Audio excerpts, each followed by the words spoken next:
Hello, my name's Paul Borman. I'm an executive coach to some of the most senior people in the world and a business psychologist. In this online program, I'll share with you some of the common issues that my clients bring to me and the advice that I give them to help overcome these issues. There'll be written exercises to complete, and most importantly, actions to take back in your workplace. Last time, we spoke about defining a clear purpose of your role, and you should have completed the first part of the worksheet. Now we need to turn our attention to the various ways in which you need to use your time in order to fulfill this purpose. For most people, there are quite clear clusters of activity. So let's take my job as an example of identifying these clusters. What are the clusters of activity that a professional coach like me has?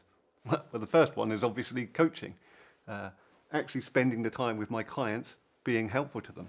That's a big cluster for me. But this work doesn't come from nowhere. I have to get my name known, I have to sell. And so the second big cluster of anyone like me is business development. Also, I run a business. There are administrative things to do, financial things to do. So office management has to be another one of my big clusters. And then finally, there's self-development. My clients expect me to be really on top of the latest thinking. So I have to have a cluster which is about personal development, about me learning and not just teaching. The next big question is, how much time should I be spending on each of them? I kind of think that I should be spending about 60% of my time actually earning the money. So I'd say 60% goes into the coaching cluster. 20% of my time seems a good amount of time to give to future business development. 15% of my time to running my office, and 5% of the time to reading and going on courses and keeping up to date myself. Now that's interesting, isn't it? Because there's a big difference between 60% of coaching and 5% of my time learning. On any one day of the week, one of them is 12 times more important than the other. I'm never going to say to one of my clients, oh, I'm sorry, I'm not going to coach your person who needs help today because I had a book I wanted to read. I'll always say yes to the client. But imagine if that happens day after day. At the end of the year, I'll find that I've spent 65% of my time coaching and none of my time learning for myself. And in the long run, that means I fail in my overall purpose because I become out of date and of less and less value to the people I'm supposed to help. Next, you need to identify the clusters of activities that you need to do in order to fulfill your purpose. Let's use my job as a coach as a simple example of this. We have coaching, taking 60% of my time, business development taking 20%, the office management takes 15%, and personal development has 5% of my time. So now I'd like you to replicate this chart for your role. There's a space in the worksheet to do this.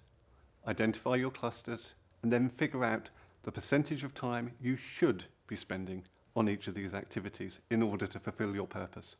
We'll worry about how much time you're actually spending later. You'll probably find, like me, that there's something really important for the long-term fulfillment of your purpose that actually has quite a small percentage on it. It's very easy to lose track of whether you're spending any time on those really important long-term things. One way I keep tabs on whether I'm using my time in the right way is to color code my diary. Each one of my clusters has a different color associated with it. So when I look at my diary over a month or a year, I can quickly see whether I've been spending all of my time doing coaching and have neglected business development, or whether I've got a good balance across the month or across the year, with every one of the colours represented in exactly the right proportion. I want you to take a look at your own diary now and compare your ideal time percentage, as written on your chart, with what is actually happening. Look at each appointment in turn and see if you can work out which of the clusters they fit into. Some will be difficult as they cut across chunks, but do your best. How much time are you actually giving to each one? Once you've done this, you can answer the follow-up questions on the worksheet. How does your desired division of time between chunks compare to reality? What is in your diary but doesn't fit anywhere on your chart? What is on your chart but isn't in your diary? And based on the answer to those first three questions, you can figure out the most important question, which is what needs to change the most.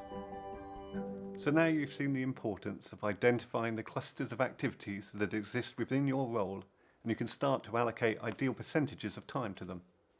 Don't forget to record this in your worksheet and compare these ideal percentages with the actual percentages in your diary.